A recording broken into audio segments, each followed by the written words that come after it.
I am Father Dion, a Catholic priest of the Military Ordinariate of the Philippines and a chaplain of the Philippine Army. And this is Salita ng Diyos, ang ating gabay. Today is Wednesday, January 14, 2026, of the first week in Ordinary Time. And today's scriptural readings tell us about listening in the middle of a busy life. These readings speak to people who feel busy, tired, and pulled in many directions.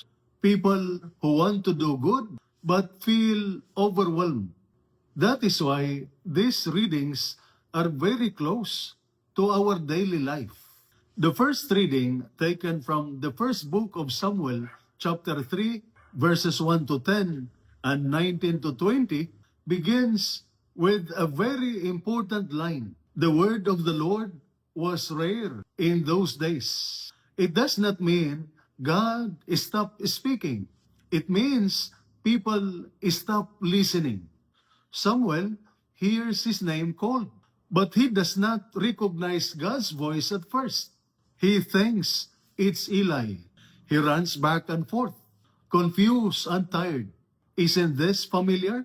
Many of us hear God calling through restlessness, through questions in our heart, through a desire for something deeper, through moments when we feel something is missing.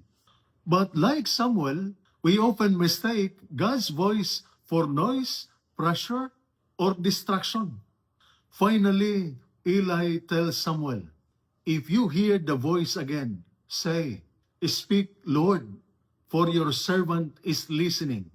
And everything changes. God was speaking all along.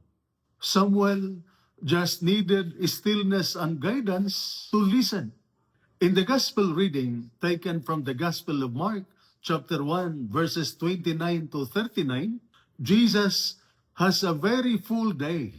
He heals Simon's mother-in-law. She immediately serves others. The whole town gathers at the door. People bring the sick and the troubled. Jesus heals many.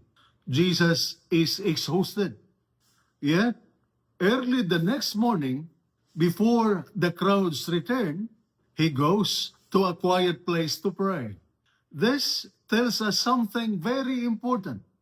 Jesus did not find strength by doing more. He found strength by being still with the Father.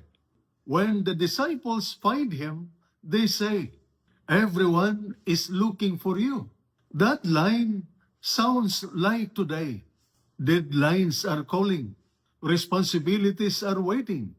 People are expecting. Messages are piling up. But Jesus does not rush back blindly. He listens first to God.